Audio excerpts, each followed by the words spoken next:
Welcome to this explainer. We're fixing your codependent relationship today. But spoiler alert, you're probably not codependent. Forget that recycled advice you've been frantically Googling at 2 a.m.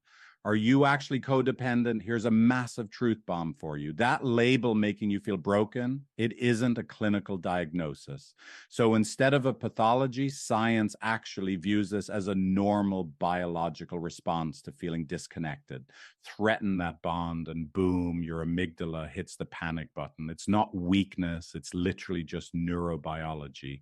From birth, you're literally hardwired to need a primary attachment figure. Without them, you simply wouldn't survive. So yeah, your intense emotional need for your partner is totally biological. There's absolutely nothing wrong with you. So why does traditional advice push harsh boundaries and total independence?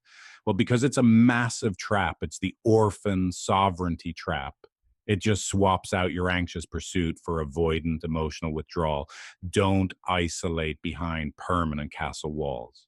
Build a flexible drawbridge instead. Protect yourself, sure, but let love in. See, the actual goal isn't total independence. It's two sovereign individuals choosing to build a connected life together. So how do we actually get there? Well, therapists use a clear 3-step framework to rebuild that connection. Step 1, normalize it. Whether you're enabling or clinging, your feelings make perfect sense. You aren't broken. These messy dynamics happen because you didn't feel safe in the past. You didn't break, you simply adapted. Step 2, wait for a vulnerable threshold moment when guards are finally down to ask for what you need.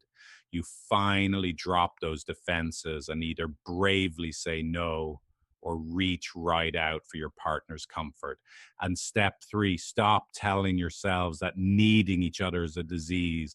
Go rewrite your story. It's time to replace decades of shame with one simple, beautiful truth. Your relationship actually makes perfect sense.